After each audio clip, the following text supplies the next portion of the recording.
गांव में धनीराम नामक व्यक्ति अपनी बेटी सुधा के साथ रहता था। धनीराम को शराब की लत थी और वह अक्सर नशे में धुत पड़ा रहता। आज भी वह शराब के नशे में बेसुध था और कुछ अस्पष्ट बड़बड़ा रहा था। घर का सारा सामान बिखरा पड़ा था, लेकिन सुधा को अब इन हालातों की आदत हो चुकी थी, क्योंकि यह उसकी रोजमर्रा की दिनचर्या का हिस्सा बन गया था। हर दिन सुधा भट्टे से घर लौटती और अपने पिता को बिस्तर पर लेटाने के बाद घर के बिखरे सामान को समेटती, लेकिन उसके पिता को उसकी कोई परवाह नहीं थी। धनीराम खुद कोई काम नहीं करता था और सुधा जो कुछ भी कमाकर लाती उसे छीन लेता और शराब व जुए में उड़ा देता। जब सुधा केवल 12 साल की थी तब उसकी मां किसी अन्य व्यक्ति के साथ भाग गई थी। तभी से धनीराम ने सब काम छोड़ दिया और गलत संगत में पड़ गया। शराब और जुए की लत में धनीराम बुरी तरह फंस गया और सुधा पर घर और पिता दोनों की जिम्मेदारी आ गई। अब सुधा 20 साल की हो चुकी थी और गांव के मुखिया के ईंट भट्टे में 5 रुपये रोजाना का काम करती थी। सुधा स्वभाव से बहुत सरल थी और अगर कभी पैसे न मिलने पर धनीराम उससे मारपीट भी करता था तो भी वह चुपचाप सब सह लेती थी। पिता की नशेबाजी और अपनी लाचार स्थिति के लिए सुधा को गांव वालों के ताने भी सुनने पड़ते थे। फिर भी वह कभी किसी का विरोध नहीं करती थी और न ही किसी से कोई सहायता मांगती थी। कई रातें वह भूखी सो जाती थी, लेकिन फिर भी वह अपनी जिंदगी को जैसे तैसे जीने की कोशिश करती थी। इस दुख भरे जीवन में सुधा को एकमात्र खुशी का सहारा था मुखिया जी का बेटा सूरज। सूरज और सुधा दोनों एक दूसरे से बहुत प्यार करते थे, लेकिन सुधा को हमेशा इस बात का डर लगा रहता था कि गांव में उनके रिश्ते को स्वीकार नहीं किया जाएगा। सूरज के परिवार वाले यह कभी मंजूर नहीं करेंगे कि सूरज सुधा से प्यार करता है। आखिरकार सुधा बहुत गरीब थी और उसके पिता की नशेबाजी के कारण उसका जीवन बहुत कठिनाई भरा था। सूरज और सुधा अक्सर चोरी छुपे मिला करते थे और सूरज हमेशा उससे कहता था कि गांव वाले चाहे उनके रिश्ते को मंजूरी दें या न दें, वह शहर जाकर नौकरी करने के बाद सुधा से शादी कर लेगा और उसे शहर में ले जाएगा। सूरज की बातें सुनकर सुधा अपना सारा डर और दुख भूल जाती थी। सूरज 10वीं तक पढ़ा लिखा था और मुखिया जी की पहचान के कारण उसे शहर में एक अच्छी नौकरी मिल गई थी। जब सूरज शहर जाने वाला था तो उसने सुधा से मिलने की कोशिश की, लेकिन वह उससे मिल नहीं पाया। उसने सुधा के लिए उसकी सहेली के पास एक चिट्ठी छोड़ दी। सुधा को जैसे ही सूरज के शहर जाने का पता चला, वह टूट सी गई। उसे इस बात का गहरा दुख हुआ कि जाते वक्त वह सूरज को एक बार भी देख नहीं पाई। सुधा पढ़ाई में ज्यादा नहीं थी, लेकिन सूरज ने उसे थोड़ा बहुत पढ़ना सिखा दिया था। चिट्ठी खोलते ही सुधा के आंसू रुक नहीं पाए। चिट्ठी में लिखा था कि उसे एक अच्छी नौकरी मिल गई है और उसे 300 रुपये हर महीने मिलेंगे। सूरज ने लिखा था कि वह जल्द ही उससे मिलने आएगा और उसे शहर ले जाएगा। सुधा ने उस चिट्ठी को अपने गले से लगा लिया और 3 महीने तक इंतजार करती रही। समय बीतता गया, लेकिन सूरज की कोई खबर नहीं आई। एक दिन सुधा तालाब के किनारे कपड़े धो रही थी कि अचानक उसकी सहेली हाँफते हुए उसके पास आई। सुधा ने हैरानी से पूछा, अरे तू क्यों इतनी हड़बड़ाई हुई है? कहां से भागी आ रही है? उसकी सहेली ने जवाब दिया, अरे सुधा, तू यहाँ है और इधर तेरा आशिक सूरज किसी और को दुल्हन बनाकर घर ले आया है। जल्दी जा और खुद देख ले, सूरज किसी को शहर से उठाकर लाया है। यह सुनते ही सुधा के पैरों तले जमीन खिसक गई। वह बिना कुछ सोचे समझे सूरज के घर की ओर दौड़ पड़ी। जब वह वहां पहुंची तो दूर से ही उसने देखा कि सूरज सच में किसी को दुल्हन बनाकर घर ला रहा है। सुधा के पैर वहीं थम गए और वह पत्थर की तरह बस उन्हें देखती रह गई। सूरज और उसकी नवविवाहिता को हंसते खिलखिलाते घर में प्रवेश करते देख सुधा के धैर्य का बांध टूटने लगा। सूरज के इस विश्वासघात से उसका दिल जैसे चीर दिया गया और उसकी आंखें दर्द और गुस्से से भर गईं। सुधा सीधी अपने घर लौट गई। वहां देखा तो उसका पिता धनीराम हमेशा की तरह नशे में धुत घर का सामान बिखेर कर पैसे ढूंढ रहा था। सुधा को देखते ही धनीराम उसकी ओर लपका और उसके हाथों को कसकर पकड़ते हुए बोला, सुधा, पैसे कहाँ छुपा कर रखे हैं? जल्दी से निकाल कर दे। बेचारी सुधा, जो हर रोज चुपचाप मार सहने वाली थी, आज पहली बार अपने पिता के सामने बोली। वह भी बहुत धीमी आवाज में, बापू, आज मैं तुझे पैसे नहीं दूंगी। धनीराम हैरान रह गया। क्या बोली तो? अब की बार सुधा ने अपनी आवाज तेज करते हुए कहा। तुमने सही सुना बापू, आज तुझे एक भी पैसा नहीं दूंगी। मेरे खून पसीने की कमाई को जुए में उड़ाने के लिए नहीं मिलेगा। जाओ, खुद कमा कर देखो और उसे उड़ा दो। सुधा के इन शब्दों से धनीराम का गुस्सा 7वें आसमान पर पहुंच गया। उसने पास पड़ी एक सख्त बांस की लाठी उठाई और पूरी ताकत से सुधा की पीठ पर दे मारी। लेकिन बचपन से मार सहते सहते सुधा अब इतनी कठोर हो चुकी थी कि वह जरा भी नहीं हिली।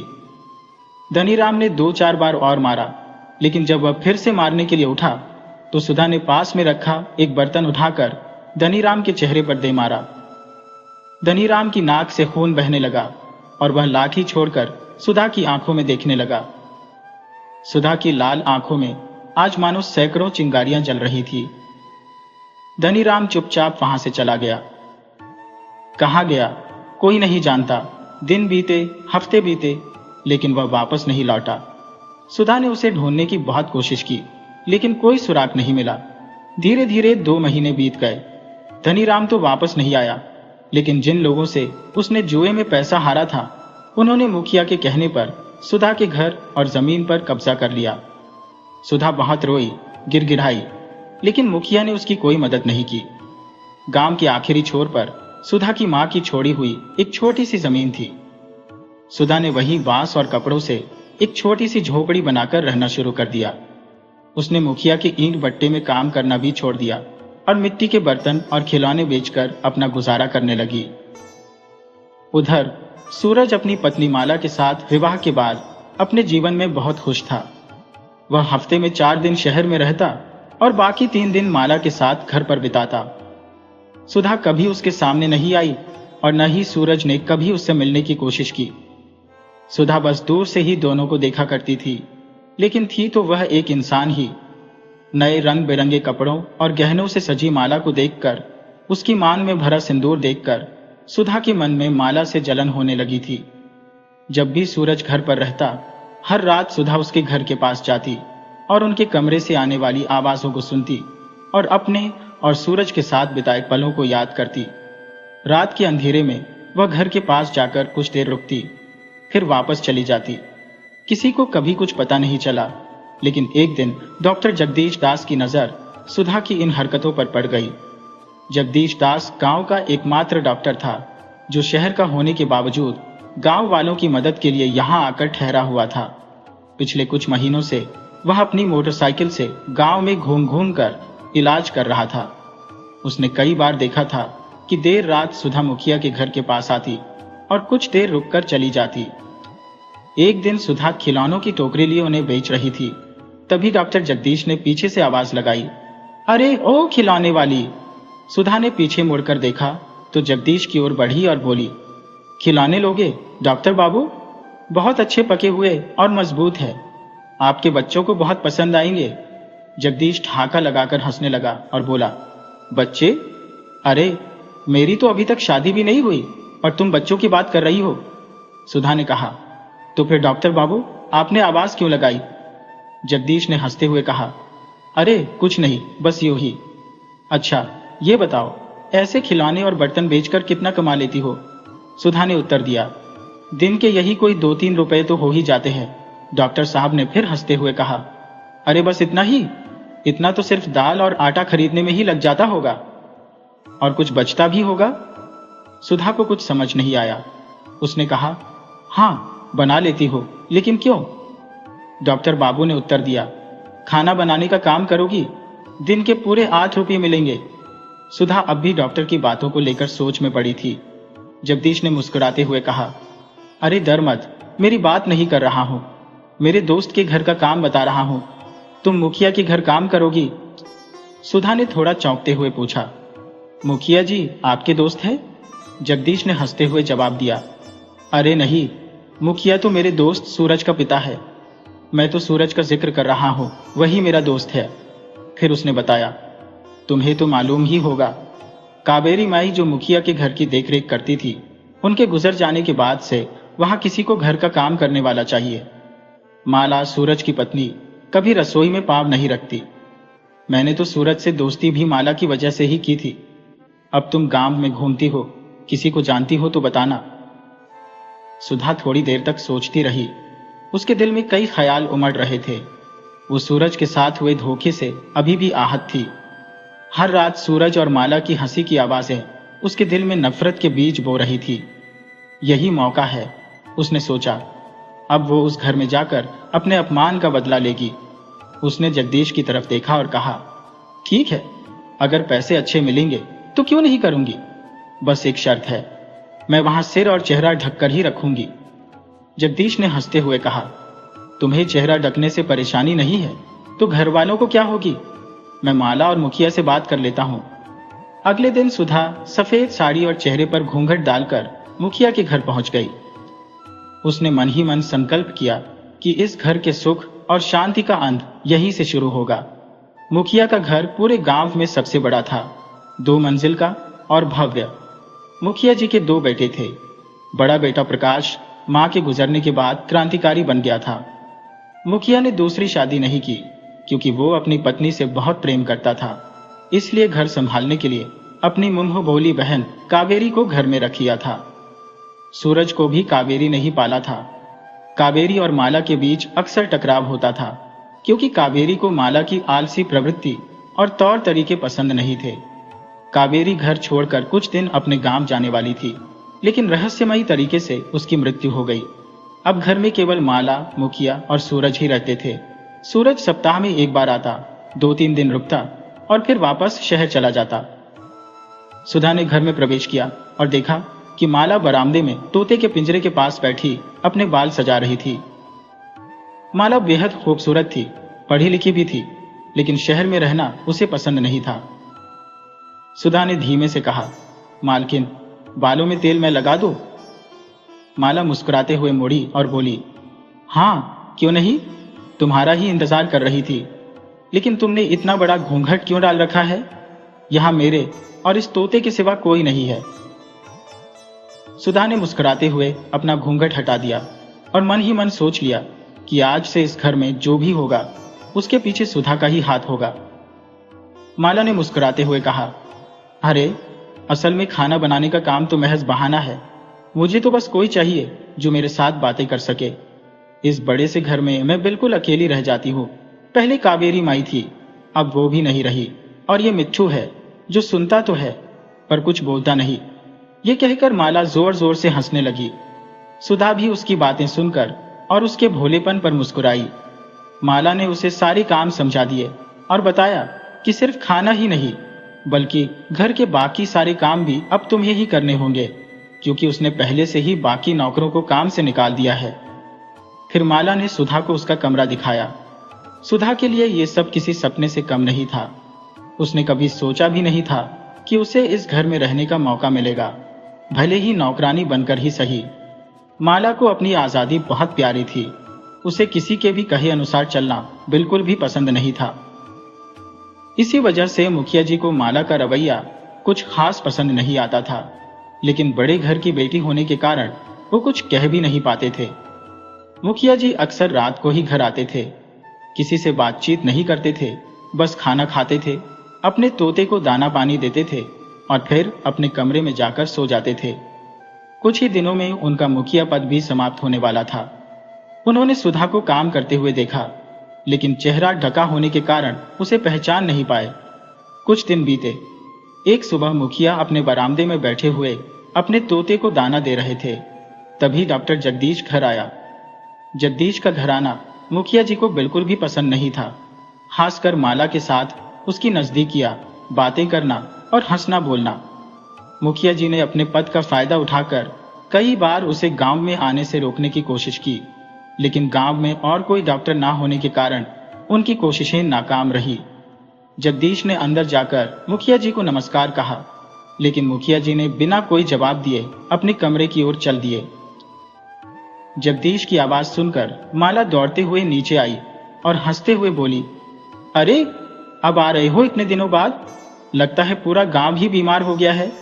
जगदीश ने मुस्कुराते हुए जवाब दिया, अरे नहीं, मुझे लगा कि अब तुम्हें नई सहेली मिल गई है तो मेरी याद कहाँ आएगी। माला ने भी हंसते हुए कहा, हाँ ये तो सही कहा तुमने। जैसे काम वाली मुझे चाहिए थी, तुमने बिल्कुल वैसे ही ढूंढी है। अब मुझे कुछ भी नहीं करना पड़ता और मेरी बातें सुनकर वो भी परेशान नहीं होती। जगदीश बोला, फिर तो तुम्हें कुछ दिन और सिर्फ उसी से बात करके अपना दिल बहलाना होगा। माला ने पूछा, क्या मतलब है तुम्हारा? मैं कुछ समझ ही नहीं, जगदीश ने कहा। दरअसल माला, मैं सूरज का संदेशा लेकर आया था। वो काम में बहुत व्यस्त होने के कारण अगले 2 हफ्ते तक घर नहीं आ पाएगा। ये सुनकर माला का चेहरा उतर गया। फिर जगदीश ने उसकी पीठ पर हाथ रखते हुए कहा, अरे तुम उदास क्यों हो गई?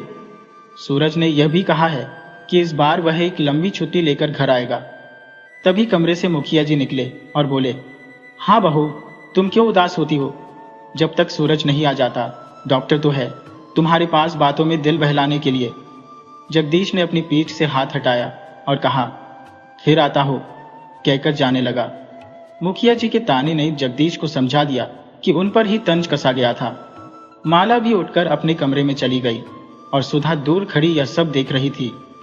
कुछ सोचकर सुधा माला के कमरे में गई और बोली, मालकिन, आज आपके पैरों में आलता लगा दूं? माला की आंखों में आंसू थे। उसने रोते हुए कहा, नहीं, तू जा, आज बस मन नहीं है मेरा। मुखिया जी का जगदीश के साथ इस तरह का बर्ताव और बात बात पर ताने मारना माला को बिल्कुल भी पसंद नहीं था। सुधा और करीब आई और माला के पैरों के पास बैठकर मुस्कुराते हुए बोली, मुझे आलता लगाना भी आता है मालकिन। माला ने आंसू पोंछते हुए पूछा, अच्छा, वो कैसे? तब सुधा ने अपने बारे में बताया, मेरे बाबा भी बिल्कुल ऐसे ही थे, हमेशा ताने देते थे, खरी खोटी सुनाते थे, शराब पीकर मारते थे। फिर एक दिन, माला ने पूछा, फिर एक दिन क्या हुआ? सुधा ने कहा, फिर एक दिन हर रोज की तरह वो मुझे लाठी से मार रहे थे। मैं बहुत देर तक सहती रही, लेकिन वो रुकने का नाम नहीं ले रहे थे। तभी मैंने एक बर्तन उठाकर उनके चेहरे पर दे मारा। खून बहने लगा, लेकिन उसके बाद उन्होंने कभी मुझे खरी खोटी नहीं सुनाई, कभी हाथ नहीं उठाया।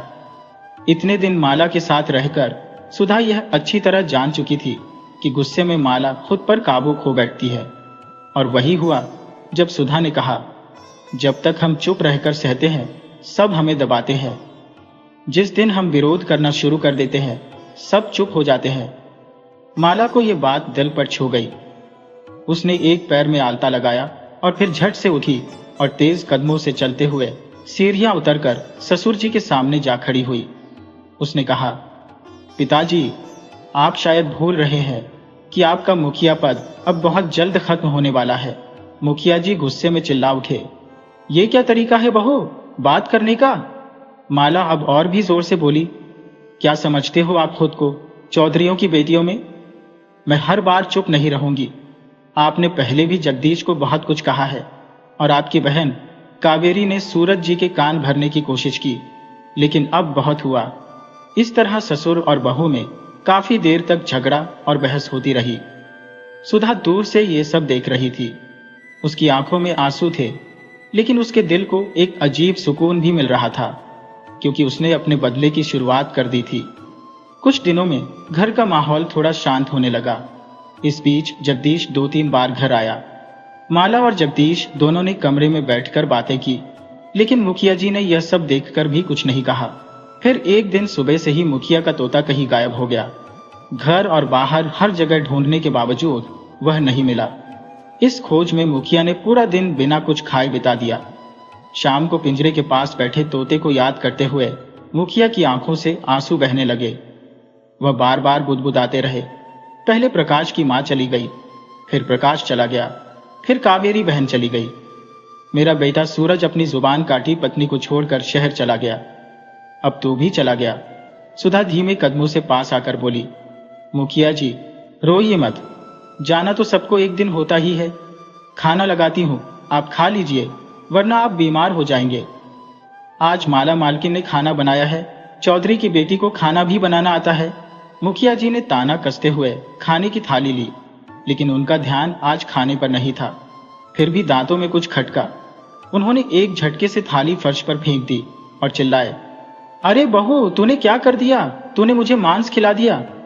माला भी कमरे से बाहर आ गई और देखा कि फर्श पर चावल और सब्जी के साथ पके हुए मांस के टुकड़े बिखरे पड़े हैं। मुखिया की आंखें गुस्से से उबल रही थी और उनका गुस्सा उस समय और भी बढ़ गया जब उन्होंने देखा कि मांस के टुकड़े में उनके प्यारे तोते का सिर है। यह देखकर मुखिया का दिल बैठ गया और वह कुछ कहे बिना घर से बाहर चले गए। सुधा और माला दोनों ही एक दूसरे की ओर देखते खड़ी रह गई। मुखिया के जाने के बाद सुधा ने अपना घूंघट उठाते हुए कहा, यह ठीक नहीं हुआ मालकिन, आपको ऐसा नहीं करना चाहिए था। माला हैरानी से बोली, मैंने? सुधा ने कहा, आपने ही तो कहा था कि तोते को आजाद कर दो। माला हैरान रह गई और सिर हिलाते हुए अपने कमरे में चली गई।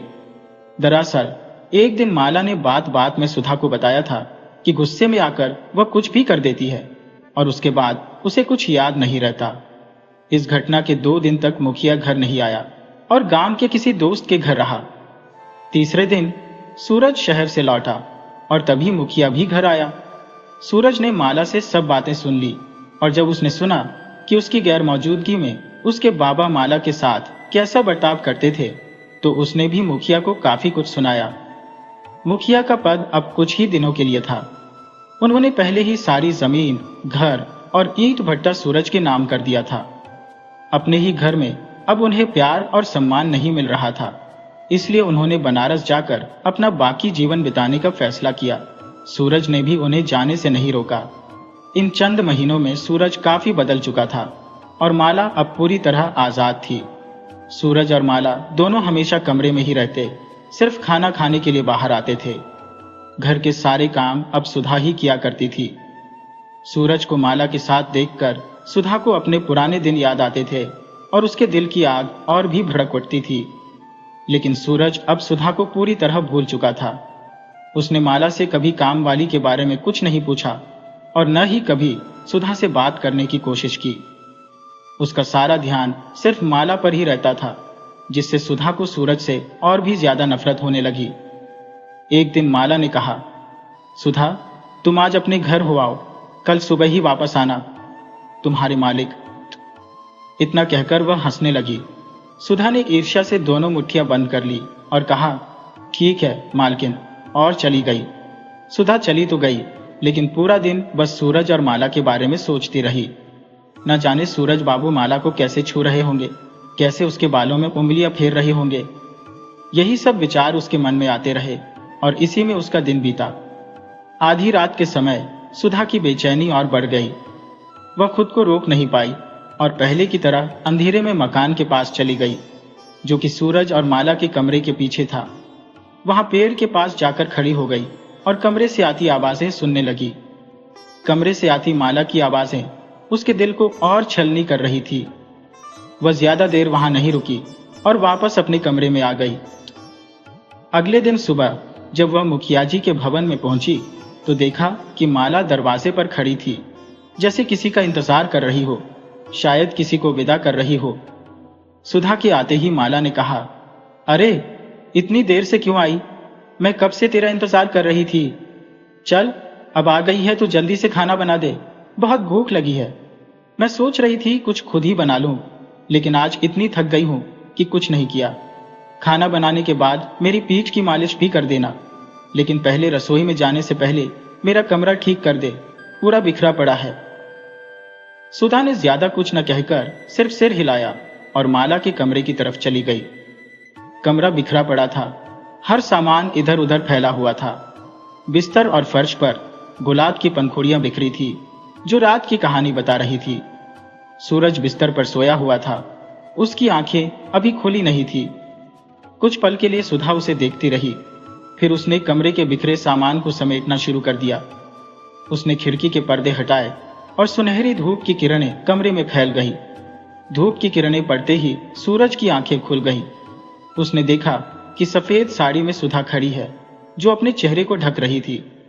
सूरज उसकी ओर देखते हुए बस चुपचाप देखता रहा। दोनों ने एक दूसरे से कुछ नहीं कहा। सुधा ने सारा सामान समेटा और वहां से चली गई, लेकिन सूरज बस उसे जाते हुए देखता रहा। उसके मन में एक अजीब सा आकर्षण जाग रहा था। काफी देर बाद सूरज कमरे से बाहर आया और बरामदे में कुर्सी पर बैठ गया। हाथ में अखबार था लेकिन उसका ध्यान अखबार पर नहीं बल्कि सुधा पर था। माला ने उसे नीचे बैठा देखा और हंसते हुए कहा, अरे ये क्या सूरज, आज तो आप कमरे से बाहर आ गए। क्या आपका भी बदन दुखने लगा? सूरज मुस्कुराते हुए बोला, अरे नहीं, बस 5 दिन हो गए कमरे में पड़े पड़े, अब बाहर आना ही सही लगा। वैसे भी परसों फिर वापस लौटना है।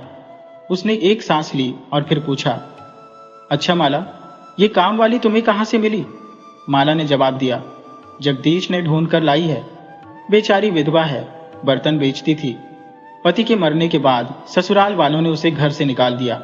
उसके अपने घर में भी उसका बाप उसे मारता पीटता था। उसे भी काम की जरूरत थी और मुझे भी। सूरज ने हामी भरते हुए कहा, नाम क्या है इसका? और घर के भीतर ये चेहरा ढककर क्यों रहती है? माला ने जवाब दिया, नाम मैंने पूछा था, लेकिन उसने कहा कि सब मुझे अभागिन कहकर ही बुलाते हैं। मैंने फिर कभी उसका नाम नहीं पूछा। वो ज्यादा बात नहीं करती, लेकिन हाँ, मेरी सारी बातें सुनती है। चेहरा ढककर रहती है। ये उसने खुद ही कहा था कि काम में आने से पहले यही शर्त थी। हाँ, जगदीश को जरूर पता होगा इसके बारे में कुछ। सूरज को सब कुछ जाना पहचाना सा लग रहा था और उसका आकर्षण सुधा की ओर बढ़ता जा रहा था। उसके दिल में फिर से कुछ हलचल हो रही थी। उसने सोचा कि जगदीश से बात करना सही रहेगा। सूरज के सीने में सुबह से हल्का दर्द हो रहा था, तो उसने सोचा कि इसी बहाने से जगदीश से मिल लेगा और सुधा के बारे में कुछ जानकारी जुटा लेगा। वह डॉक्टर जगदीश के पास गया, जहां वह ठहरा हुआ था। इधर सूरज की सुधा से बात करने की कोशिश के चलते सुधा के मन में भी फिर से वही भावनाएं जागने लगी, लेकिन वह अपने संकल्प पर अडिग थी। सूरज के किताबों वाले कमरे का दरवाजा हमेशा बंद रहता था, लेकिन आज सुधा ने देखा कि दरवाजा खुला था। वह कमरे में चली गई और वहां रखी हर वस्तु और किताबों को छू छू कर सूरज की उपस्थिति को महसूस करने लगी। सूरज ने शहर जाकर डायरी लिखना शुरू किया था। सुधा ने टेबल पर पड़ी डायरी को उठाया और उसके पन्ने पलटने लगी। अचानक माला पीछे से आ गई और जोर से बोल उठी, तुम यहां क्या कर रही हो? ये डायरी तुम्हारे हाथ में क्यों है? तुम सूरज जी की डायरी क्यों देख रही हो? सुधा चौंक गई और घबराते हुए बोली, कुछ नहीं मालकिन, मैं बस यूं ही चली आई थी। माला ने पूछा, लेकिन तुम डायरी क्यों देख रही हो? क्या तुम्हें पढ़ना लिखना आता है? सुधा ने उत्तर दिया, नहीं मालकिन, मुझे पढ़ना लिखना कैसे आएगा? मैं तो कभी स्कूल गई ही नहीं, इस कमरे में कभी आई भी नहीं थी। बस दरवाजा खुला देखा तो यूं ही देखने चली आई। माला बोली, अच्छा ठीक है, तुम यहां से जाओ, तुम्हारे मालिक आ गए तो मेरी खैर नहीं। और ये कहकर माला चली गई। सूरज जगदीश से मिलने के लिए काफी देर तक इंतजार करता रहा, लेकिन जब उससे जल्दी मुलाकात नहीं हो पाई तो वह थक हार कर घर की ओर चल पड़ा। रास्ते में उसने सोचा कि क्यों न अपने ईंट भट्टे पर जाकर कामकाज का जायजा लिया जाए। जैसे ही वह भट्टे पर पहुंचा, उसकी पुरानी यादें ताजा हो गई। उसने वो सभी जगह देखी जहां कभी वह सुधा से मिला करता था। सूरज वहां की एक पेड़ के नीचे बैठकर अपने और सुधा के बारे में सोचने लगा। उसका दिल कई सवालों से घिर गया। न जाने वह अब कहां होगी, कैसी होगी, क्या वह उसे भूल गई होगी? इन सवालों के बीच वह डूबा हुआ था। तभी एक औरत वहां से गुजरी। उसने सूरज को देखा और हाथ जोड़कर नमस्ते की। सूरज उसे पहचान गया। वह वही औरत थी जिसे वह सुधा के साथ कई बार देख चुका था। सूरज ने उस औरत से सुधा के बारे में पूछा तो उसने पूरी कहानी बयान कर दी। धनीराम का गांव छोड़कर चले जाना, मुखिया का सुधा का घर और जमीन छीन लेना। उसने पूछा, अब सुधा कहाँ है? उस औरत ने जवाब दिया, मालूम नहीं। उसने ईंट के काम से नाता तोड़ लिया था। अपनी माँ की जमीन पर एक छोटी सी झोपड़ी बनाकर रहती थी और मिट्टी के खिलौने और बर्तन बनाकर बेचती थी। कभी कभी यहां दिख जाती थी, लेकिन अब कहां है ये कोई नहीं जानता। कोई कहता है वह धनीराम को ढूंढने गई है, कोई कहता है किसी के साथ भाग गई, कोई कहता फिरंगी उठा ले गए, लेकिन असलियत किसी को मालूम नहीं। उस औरत की बात सुनकर सूरज का दिल बैठ गया। सुधा के हालात जानकर उसे बहुत दुख हुआ और वह खुद को कोसने लगा। आसमान में काले बादल घिरने लगे थे। बादलों की गड़गड़ाहट कानों में गूंज रही थी। सूरज आसमान की ओर देख रहा था। सुधा के बारे में सोचते हुए उसकी आंखों में आंसू छलक पड़े। तभी एक बारिश की बूंद उसकी आंख में गिरी। उसने आंखें बंद की और अचानक उसे सुधा के गीले बालों से टपकती बूंदें याद आ गईं। सूरज जैसे होश में आया, वह तेजी से घर की ओर भागा। बारिश शुरू हो चुकी थी। वह दौड़ते दौड़ते घर पहुंचा और सुधा का नाम लेकर चिल्लाने लगा। वह सुधा के कमरे में गया, लेकिन वहां सुधा नहीं थी। उसने रसोई में देखा, वहां भी कोई नहीं था। अपने कमरे में देखा तो माला सोई हुई थी। पूरे घर में सुधा कहीं नजर नहीं आ रही थी। सूरज अब धीरे धीरे छत की सीढ़ियां चढ़ने लगा। थोड़ा और आगे बढ़ा तो देखा सुधा छत पर खड़ी थी। वह बारिश में भीग रही थी। उसका चेहरा आसमान की ओर उठा हुआ था। भीगी सफेद साड़ी उसके शरीर से चिपक गई थी। उसकी आंखों से आंसू बह रहे थे, जो बारिश की बूंदों में मिल गए थे। सूरज ने धीरे से आवाज दी, सुधा। सुधा ने उसकी ओर मुड़कर देखा और मुस्कुराते हुए बोली, देखो सूरज बाबू, आज मैंने पल्लू चेहरे से हटा दिया। सूरज उसके पास गया और रोते हुए बोला, मुझे माफ कर दो सुधा, मुझसे बहुत बड़ी गलती हो गई। मैंने तुम्हारे साथ बहुत बुरा किया। सुधा हंसते हुए बोली, चुप रहो सूरज बाबू, कुछ मत कहो। सूरज बोला, सुधा, मैं तुम्हारा गुनहगार हूं, मुझसे बहुत बड़ा अपराध हुआ है। सुधा ने कहा, नहीं सूरज बाबू, अपराध तो मैंने किया था, अपनी हैसियत भूलकर। आपकी कोई गलती नहीं, और माला तो है ही इतनी सुंदर। सूरज बोला, नहीं सुधा, तुम गलत सोच रही हो। तुम जो सोच रही हो ऐसा कुछ भी नहीं है। सूरज कुछ और कहने ही वाला था कि सुधा ने उसे रोकते हुए कहा, चुप रहो, मैंने सब जान लिया है। मैंने आपकी डायरी में सब कुछ पढ़ लिया है। मुझे पता है कि कैसे आपने शहर के चौधरियों से पैसे लिए थे और चुका न पाने के कारण उन्होंने अपनी बेटी आपके हाथों में दे दी। हाँ सूरज बाबू, मैंने वो पन्ना भी पढ़ लिया जिसमें आपने लिखा है कि माला से शादी मजबूरी में हुई है, लेकिन अब आपको उससे प्यार हो गया है। इतना कहकर सुधा हंसते हुए बोली, बस यही जानने के लिए तो मैं यहाँ आई थी और आज जान लिया। अफसोस इस बात का है कि ये सब आपकी जुबान से नहीं जान पाई। सूरज अपनी सफाई में कुछ कहने ही वाला था कि अचानक उसके सीने में तेज दर्द उठा और वह धड़ाम से नीचे गिर गया। सुधा बस देखती रह गई। सूरज की चीखों से माला की नींद खुल गई। वह दौड़कर छत पर पहुंची और देखा कि बारिश में भीगती सुधा की गोद में सूरज की निढाल पड़ी थी। यह देखकर माला की आंखें फटी की फटी रह गई। उसने तुरंत नीचे आकर चिल्ला चिल्ला कर लोगों को बुलाने लगी। मुखिया की बहू माला जब जोर जोर से चीखते हुए घर के बाहर आई और मार डाला उसने, मेरे पति को मार डाला, चिल्लाने लगी तो आसपास के लोग दौड़कर वहां आ गए। सब हैरान थे और पूछने लगे, आखिर ऐसा क्या हो गया? माला ने थरथराते हाथों से छत की ओर इशारा किया। लोग बिना देर किए छत की तरफ दौड़े। वहां देखा कि सुधा बैठी थी और उसकी गोद में सूरज का सिर रखा हुआ था। सूरज की आंखें बंद थी और उसका शरीर पूरी तरह से निर्जीव लग रहा था। यह दृश्य देखकर सबके होश उड़ गए। कोई समझ नहीं पा रहा था कि यह कैसे हुआ। तभी सुधा की एक सहेली, जो सूरज और सुधा के रिश्ते के बारे में जानती थी, वहां आ गई। उसने जोर से चिल्लाते हुए कहा, सुधा, तूने क्या किया? प्रतिशोध में तूने अपने सूरज बाबू को ही खत्म कर दिया। सुधा की आंखों से आंसू बह रहे थे, लेकिन उसकी निगाहें बस सूरज के चेहरे पर जमी थी। गांव वाले अभी इस सदमे से उबर ही रहे थे कि जगदीश डॉक्टर अंग्रेज सिपाहियों के साथ वहां आ पहुंचा। सिपाहियों ने माला के आरोप सुनते ही सुधा को गिरफ्तार कर लिया और कहा कि इस घर की जांच अभी बाकी है। सूरज की लाश को भी वे अपने साथ ले गए। गांव में यह खबर आग की तरह फैल गई। किसी ने मुखिया को भी इसकी सूचना दे दी और अंग्रेजों ने चौधरी तक यह खबर पहुंचाई कि उनके दामाद का कत्ल हो गया है। चौधरी ने बिना देर किए गांव की ओर रुख किया। शाम तक सुधा को हवालात में ले जाया गया, जहां वह बार बार यही कह रही थी, अगर मुझे मारना होता तो मैं कब की मार चुकी होती, दोषी कोई और है। इधर माला बरामदे में बैठी रोई जा रही थी और जगदीश खामोश था। काफी देर बाद जगदीश ने चुप्पी तोड़ी और कहा, क्या नसीब पाया था सूरज ने, मारा भी तो अपनी महबूबा की गोद में। ये सुनकर माला ने भी आंसू पोंछे और कहा, हाँ, पर बेचारी सुधा कितनी बदकिस्मत निकली। ये कहकर दोनों जोर जोर से हंसने लगे। जगदीश और माला बचपन के दोस्त थे। दोनों ने साथ में पढ़ाई की थी और साथ ही बड़े हुए थे। लेकिन जब माला ने अपने परिवार से अपने और जगदीश के रिश्ते के बारे में बात की तो उसके परिवार ने साफ मना कर दिया, क्योंकि जगदीश एक छोटी जाति से था और आर्थिक रूप से भी कमजोर था। तब माला और जगदीश ने भागकर शादी करने का फैसला किया था।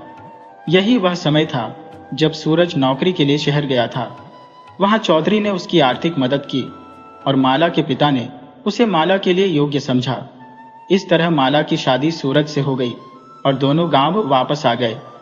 जगदीश भी इलाज के बहाने गांव में आकर रहने लगा, लेकिन सूरज को इस बारे में कुछ नहीं बताया गया। वह बस यही समझता था कि माला और जगदीश बचपन के दोस्त हैं। रात के सन्नाटे में जब माला और जगदीश अकेले थे तो माला ने कहा, तुम्हें पूरा यकीन है ना कि किसी को कुछ पता नहीं चलेगा? जगदीश ने कहा, कावेरी के समय किसी को कुछ पता चला था क्या? माला बोली, नहीं, लेकिन इस बार मामला अलग है। मुझे इन फिरंगी दरोगाओं पर भरोसा नहीं है, कहीं वे कुछ पता न लगा लें। जगदीश ने उसे आश्वासन दिया, सब कुछ मैंने संभाल लिया है, किसी को कुछ नहीं पता चलेगा। सबको यही लगेगा कि सुधा ने बदला लेने के लिए सूरज को मारा है। माला को थोड़ी राहत मिली, लेकिन उसकी बेचैनी कम नहीं हुई। वह फिर बोली, अगर सवाल उठा कि सुधा के पास वह अंग्रेजी जहर कहां से आया तो क्या होगा? जगदीश ने उसे शांत करते हुए कहा, वह सब मुझ पर छोड़ दो। मेरे जान पहचान का वकील है, वह सब संभाल लेगा। और मुखिया भी यही कहेगा कि सुधा के आने से ही घर में फूट पड़ी थी। दोनों फिर जोर जोर से हंसने लगे। हंसते हंसते अचानक माला की सांसें फूलने लगी, उसका चेहरा पीला पड़ने लगा और वह छटपटाने लगी। जगदीश घबरा गया और माला की हालत देखकर उसके हाथ पांव कांपने लगे। उसने माला को संभालने की कोशिश की, लेकिन सब बेकार साबित हुआ। रात का समय था, घर में कोई और नहीं था। जगदीश ने गांव वालों को बुलाने का सोचा, लेकिन तब तक बहुत देर हो चुकी थी। सुबह की पहली किरण के साथ माला के पिता घर पहुंचे और देखा कि घर में भीड़ लगी है। गांव वाले चौधरी के घर के सामने खड़े होकर तमाशा देख रहे थे। बरामदे में माला की निसंदेह मृतदेह पड़ी हुई थी और उसके पास जगदीश सिर पर हाथ रखे निराश होकर बैठा था। चौधरी को यह ज्ञात नहीं था कि जगदीश, जो कभी शहरी जीवन में व्यस्त था, अब इस गांव में आकर बस गया है। अपनी बेटी के निष्प्राण शरीर को देखकर और जगदीश को उसके पास बैठा देखकर चौधरी का खून खौल उठा। उन्होंने जगदीश का कुर्ता पकड़कर उसे घसीटा और थप्पड़ों की बौछार कर दी। चौधरी के साथ आए अन्य लोगों ने भी जगदीश पर हमला कर दिया, उसे मार मार कर लहूलुहान कर दिया। गांव वाले भी उन्हें रोकने में असफल रहे। इतने में 7-8 सिपाही वहां आ पहुंचे। उन्होंने सबसे पहले जगदीश को छुड़ाया और गांव वालों को घर से बाहर कर दिया। एक ही दिन में मुखिया के घर में 2 मौतों की खबर गांव में जंगल की आग की तरह फैल गई थी। पूरा गांव उस घर के सामने इकट्ठा हो गया था। सिपाहियों में एक भारतीय सिपाही भी था। उसने माला की मौत पर सवाल किया तो चौधरी ने जगदीश की ओर इशारा करते हुए कहा, इसने मारा है, इस जगदीश ने ही मेरी बेटी और दामाद को मारा है। यह सुनते ही जगदीश की आंखें फटी रह गईं, लेकिन वह कुछ कह नहीं सका। उसकी हालत ऐसी नहीं थी कि वह कुछ बोल सके। चौधरी ने आगे कहा, यह मेरी दौलत के पीछे पड़ा था, इसलिए मेरी बेटी से शादी करना चाहता था। लेकिन जब उसकी शादी इस गांव में मुखिया के बेटे से हुई तो यह इलाज के बहाने यहां आकर रहने लगा और बदला लेने के लिए मेरी बेटी और दामाद दोनों को मार डाला। जगदीश सिर हिलाकर नहीं कहने की कोशिश करता रहा, लेकिन उसकी आवाज निकल नहीं पाई। चौधरी ने सिपाहियों से कहा, इसे गिरफ्तार करो वरना मेरे आदमियों के हवाले कर दो।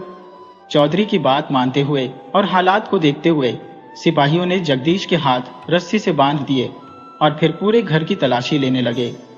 बड़ी मशक्कत के बाद उन्होंने सूरज के कमरे का दरवाजा तोड़कर वहां जांच की। वहां सूरज की एक डायरी मिली। भारतीय सिपाही ने डायरी के पन्ने पलटे और आखिरी पन्ने पर लिखा पाया, मैं माला से बहुत प्यार करता हूं, इसलिए जगदीश और माला के अवैध संबंधों को जानकर भी कुछ नहीं कहता। मुझे जगदीश से डर लगता है। मुझे शक है कि उसी ने मेरी बुआ कावेरी को मरवाया होगा, ताकि जब मैं शहर में रहा हूं तब वो माला से मिल सके। अब मुझे डर लग रहा है कि वह मुझे भी मार डालेगा।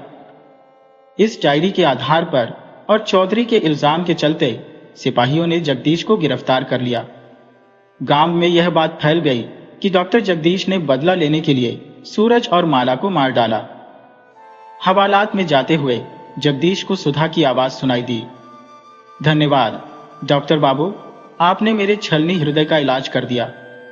जगदीश पीछे मुड़कर देखना चाहता था, लेकिन सुधा मुस्कुराते हुए वहां से चली गई। अब जगदीश के पास कुछ कहने सुनने को नहीं बचा था। सुधा सीधी श्मशान घाट पर गई और दूर खड़े होकर मुखिया को अपने बेटे और बहू की चिता को अग्नि देते हुए देखती रही। सुधा के मन में बचपन से लेकर सूरज के साथ बिताए सभी पल ताजा हो गए।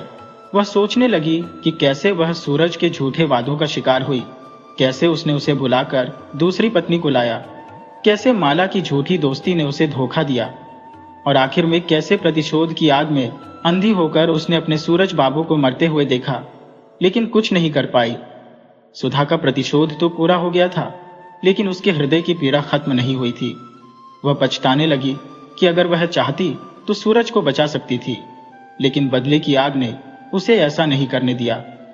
इस सोच के साथ ही सुधा श्मशान घाट से चली गई, लेकिन उसके मन में ये बात रह रहकर आती रही कि उसने प्रतिशोध में सब कुछ खो दिया, यहां तक कि अपने सूरज बाबू को भी।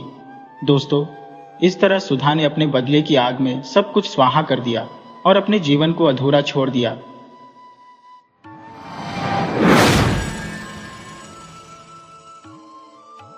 केशव एक छोटे से गांव में अपने माँ बाप के साथ रहता था। केशव पेशे से एक मजदूर था और रोज मजदूरी करके अपना गुजारा करता था। गांव में उसके पास थोड़ी सी जमीन भी थी, जहां वह खेती करता था।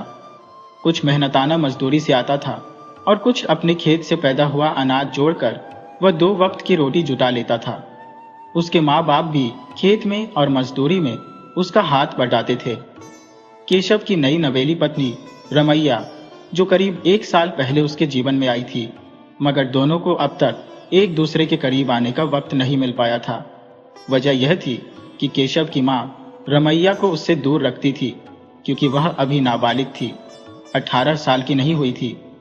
हालांकि केशव की शादी कम उम्र में ही कर दी गई थी और शादी के 5वें साल में गौना हुआ था, लेकिन उसकी पत्नी रमैया की उम्र अभी 18 की दहलीज तक नहीं पहुंची थी। केशव की मां ने अपनी बेटी को कम उम्र में ब्याह दिया था और जचकी के समय उसकी जान चली गई थी। बेटी के खोने का गम केशव की मां आज भी नहीं भुला पाई थी और वह नहीं चाहती थी कि वही दर्द उसकी बहू भी झेले। डॉक्टर ने भी उन्हें समझाया था कि इस नाजुक उम्र में शरीर बच्चे को जन्म देने की पीड़ा सहन नहीं कर पाता। इसी कारण केशव की मां ने पक्का कर लिया था कि 18 साल की उम्र से पहले वह अपने बेटे को उसकी पत्नी के करीब नहीं आने देगी।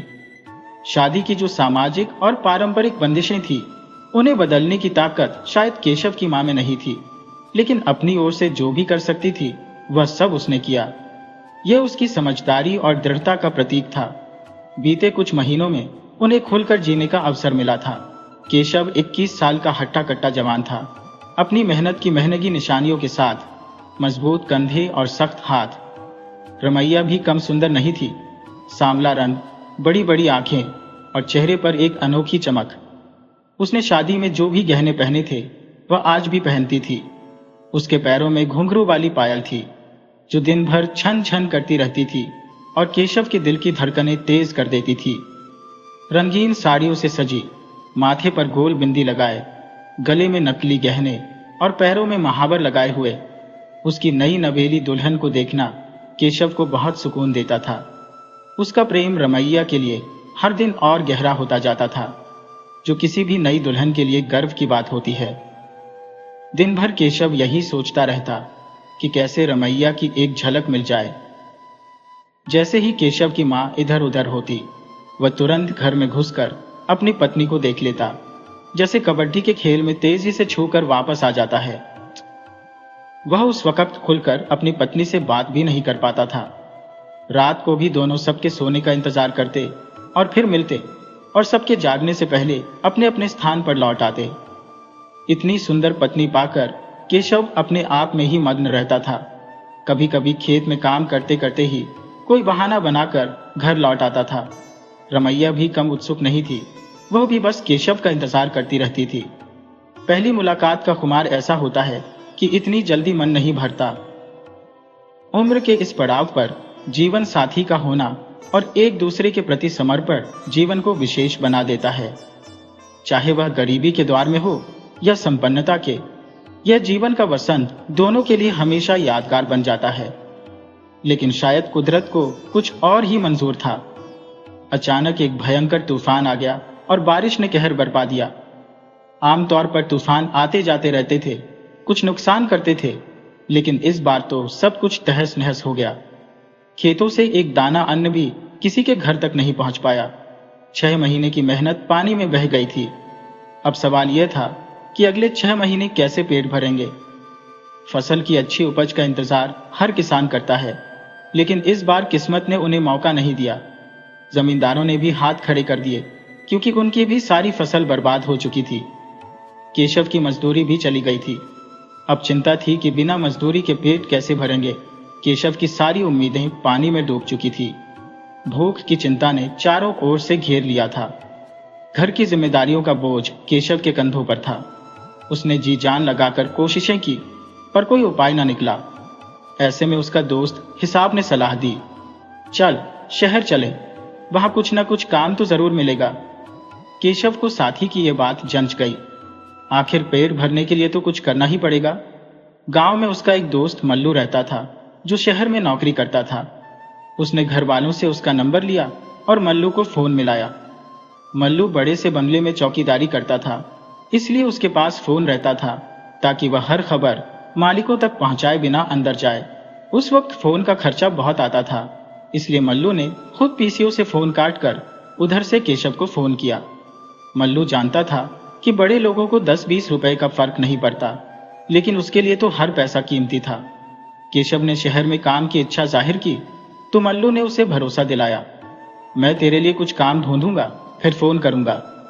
केशव बेसब्री से फोन का इंतजार करने लगा और 3 दिन बाद मल्लू का फोन आया। उसने केशव को पीसीओ पर बुलवाया। जैसे ही खबर मिली, केशव भागा भागा वहां पहुंचा। मल्लू ने बताया कि उसके पड़ोस के बंगले में एक मजदूर की जरूरत है। केशव ने पूछा, काम क्या करना होगा? मल्लू बोला, वही जो तू गांव में करता है, खेत की देखभाल और मजदूरी। केशव को चिंता हुई, अगर फसल खराब हो गई तो? मल्लू ने उसे समझाया, शहर में ऐसी चिंता नहीं होती, यहां हर महीने की मजदूरी पक्की होती है। यह सुनते ही केशव का मन खुशी से झूम उठा। वह खुशखबरी देने घर लौट आया। अब घर वालों को भी तसल्ली हो गई थी कि भूखे पेट नहीं सोना पड़ेगा। सब बहुत खुश थे, लेकिन केशव और रमिया के लिए यह बिछड़ने का समय बेहद दुखद था। 2 दिन बाद मल्लू ने शहर बुलाया था और कहा था कि वह स्टेशन लेने आ जाएगा। रमिया और केशव के लिए ये 2 दिन भारी पड़ने लगे। केशव अपनी मां की निगाह बचाकर रमिया से मिलने का मौका तलाशता। उसकी मां भी यह समझती थी, इसलिए वह बहाना बनाकर गायब हो जाती। केशव जब रमिया के पास पहुंचा तो उसकी आंखों में आंसू भरे थे। केशव बोला, क्या तालाब बना रखा है तुमने आंखों में? हम तैरने नहीं आए हैं यहाँ। रमिया ने रोते हुए केशव को पकड़ा और केशव के भी आंसू छलक पड़े। वह बोला, पेट भरने के लिए तो जाना ही पड़ेगा, नहीं तो घर का कुनबा भूखा मर जाएगा। दोनों एक दूसरे को समझाने की कोशिश करते, लेकिन मन कहाँ लगता। रमिया के बिना दरवाजे पर नजर टिकाए रहता। दोनों का सपना सिर्फ इतना था कि साथ रहे, लेकिन किस्मत को यह भी मंजूर नहीं था। पहली बार मिले तो वक्त सिर्फ रोने में बीत रहा था। केशव बोला, 2 दिन बचे हैं, क्या पूरा वक्त रोने में बिता दोगी? वह चाहता था कि रमिया उसे गले से लगा ले, ताकि उसकी यादों के सहारे वह अकेले सो सके। रमिया चिंता जताने लगी, तू शहर जाकर किसी और के चक्कर में तो नहीं पड़ेगा? केशव हंस पड़ा और बोला, अरे पगली, जितना तू हमसे प्यार करती है उतना ही हम भी तुझसे करते हैं। हमारी पत्नी है तू और हम तुझसे ही बंधे हैं। दोनों बिछड़ने से पहले एक दूसरे के प्यार में डूबे रहे, लेकिन वक्त का पहिया तेजी से घूमता गया। रमिया का बुरा हाल था। वह केशव के बिना रहने की कल्पना भी नहीं कर पा रही थी। केशव भी उसकी हर बात का ख्याल रखता, उसके हर नखरे उठाता, लेकिन मजबूरी में उसे शहर जाना ही पड़ा। दोनों के दिलों में एक दूसरे की यादें और सपने थे, पर जिंदगी की जद्दोजहद में उन्हें इस प्रेम भरे बंधन से दूर होना पड़ा। यह बिछड़ाव दोनों के लिए कठिन था, लेकिन पेट की आग ने उन्हें मजबूर कर दिया। अब कौन रखेगा उस बेचारे केशव को बिना देखे? कैसे गुजारेगी रम्या? उसे तो चिट्ठी भी लिखनी नहीं आती और केशव को पढ़ना नहीं आता। ऐसे में क्या करे? दिल पर पत्थर रखकर केशव ने शहर के लिए गाड़ी पकड़ ली। रास्ते भर रम्या का उदास चेहरा उसके सामने घूमता रहा। उसे याद भी नहीं रहा कि कब सफर पूरा हुआ और कब वो पहली बार शहर पहुंचा। मल्लू ने पहले से ही उसे सारी हिदायतें दे दी थी और केशव उन्हीं हिदायतों पर चलता रहा, क्योंकि उसे डर था कि कहीं शहर में खो न जाए। आखिरकार स्टेशन पर मल्लू से मुलाकात हुई और तब जाकर केशव के दिल को थोड़ा सुकून मिला। मल्लू के साथ चलते हुए शहर की ऊंची ऊंची इमारतें और वहां का अनोखा रहन सहन देखकर वह हैरान रह गया। शहर की एक नई अनजानी दुनिया थी, अटपटी सी लगती थी, मगर पेट भरने के लिए अब यहीं रहना था। मल्लू ने उसे ढांढस बंधाया कि वह उसके साथ है और अगर किसी तरह की परेशानी होगी तो वह उसकी मदद करेगा। केशव को तो गांव के सीधे सादे जीवन के अलावा कुछ नहीं पता था, वह दुनिया की चालाकियों से अनजान था। मल्लू ने उसे समझाया, देख केशव, यहाँ के मालिक लोग जल्दी नाराज हो जाते हैं। जो भी कहें बस चुपचाप सिर हिलाकर मान लेना, नहीं तो अगले दिन गांव की टिकट कट जाएगी। केशव बड़े ध्यान से मल्लू की बातें सुनता रहा, क्योंकि उसके अनुसार मल्लू ने तो शहर में रहकर पीएचडी कर रखी थी। मल्लू केशव को एक बड़े जज के बंगले तक ले गया, जहां उसकी बीवी डॉक्टर थी। मल्लू ने बताया, देख केशव, इतना बड़ा बंगला देखकर हैरान मत होना। शहर में छोटे घर भी होते हैं और बड़े घर भी। अब ज्यादा दिमाग मत लगा, जो कहा जाए वही करना। केशव ने सिर हिलाकर मल्लू की बातों से सहमति जताई। मल्लू ने उसे वॉचमैन से मिलवाया और कहा कि वह उसे पुराने माली से मिलवा देगा, जो सारा काम समझा देगा। पुराना माली बहुत बूढ़ा हो चुका था और इतने बड़े बाग बगीचे की देखभाल अब उससे नहीं होती थी, इसलिए वह अपने गांव जाना चाहता था। माली ने केशव को सब कुछ सिखा दिया। कुछ ही दिनों में केशव को पेड़ पौधों की देखभाल का सारा ज्ञान हो गया। उसे रहने के लिए सर्वेंट क्वार्टर मिला, जहां उसे वॉचमैन के साथ कमरा साझा करना था। धीरे धीरे केशव को वहां का रंग ढंग समझ में आने लगा। केशव का काम घर के बाहर ही रहता था, इसलिए उसे घर के अंदर रहने वालों से कोई मतलब नहीं था। एक दिन मैम साहब से उसकी मुलाकात हुई, जिसने उसकी तनख्वाह तय कर दी और काम की जिम्मेदारियों से अवगत कराते हुए कहा कि काम में ढिलाई बर्दाश्त नहीं की जाएगी। केशव की पगार 2000 रुपए तय हुई, जिससे वह बहुत खुश हुआ। उसने हिसाब लगाया कि 500 रुपए में उसका महीना निकल जाएगा और बाकी पैसों से गांव वालों का भी काम चल जाएगा। उसने गांव पहुंचने की खबर किसी के हाथों भिजवा दी। पुराने माली ने 2-3 दिनों में केशव को सारी बातें समझा दी और फिर वह चला गया। अब केशव की वॉचमैन से अच्छी जान पहचान हो गई थी। वहां केशव और वॉचमैन के अलावा घर के अंदर भी काम करने वाली एक नौकरानी थी। तीनों नौकर 24 घंटे घर पर रहते थे। वॉचमैन ने केशव को बताया कि घर में कुल 4 लोग रहते हैं। केशव को बड़ा आश्चर्य हुआ, इतना बड़ा घर और सिर्फ 4 लोग। उसे लगा था कि ऐसे बड़े घर में एक गांव जितने लोग जरूर रहते होंगे। वॉचमैन ने कहा, केशव, यहाँ के लोग बहुत अच्छे हैं। मैम साहब भी बहुत अच्छी है। उनका एक बेटा है जो बाहर कहीं पढ़ाई करता है, वह सप्ताह में 1 दिन ही आता है। और उनकी एक बिटिया रानी भी है, जो बड़ी शरारती और नक्सड़ी है। तुम उससे दूर ही रहना, नहीं तो तुम्हारी खैर नहीं। नए नौकर को वह तंग करती रहती है। कई नौकर तो उससे परेशान होकर भाग चुके हैं। तुम्हारे आने से पहले वह कॉलेज की तरफ से पिकनिक पर गई है। आजकल में लौटेगी, तुम संभल कर रहना। वॉचमैन की बातें सुनकर केशव के मन में चिंता होने लगी। एक तरफ मल्लू उसे सबकी बातें मानने की सलाह दे रहा था और दूसरी तरफ वॉचमैन उसे उस बिटिया रानी से दूर रहने को कह रहा था। दूसरे ही दिन मालिक की बेटी रीना अपनी पिकनिक से लौट आई और उसकी नजर सीधी नए नौकर केशव पर जा टिकी। उसने पहरेदार से केशव के बारे में जानना चाहा। पहरेदार ने मन ही मन सोचा, अब तो इस बेचारे का बुरा हाल होने वाला है। पर उसने रीना को केशव की पूरी जानकारी दे दी। रीना बुरी लड़की नहीं थी, लेकिन उसके पास समय बिताने के लिए कोई काम नहीं था। इसी वजह से वह नौकरों को तंग करके अपना समय काटती थी। उसे इस बात की समझ नहीं थी कि उसकी हरकतों से दूसरे लोग किस कदर परेशानी झेलते हैं। उसके पिता जज थे, माँ डॉक्टर और भाई इंजीनियरिंग की पढ़ाई के लिए हॉस्टल में रहता था।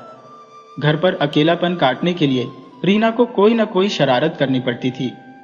कॉलेज के बाद भी उसे अधिकतर समय अकेले ही बिताना पड़ता था। कभी कभी उसे रातें भी अकेले काटनी पड़ती थी, क्योंकि उसकी माँ, जो एक सर्जन थी, अक्सर मरीजों के ऑपरेशन में या फिर पार्टियों में व्यस्त रहती थी।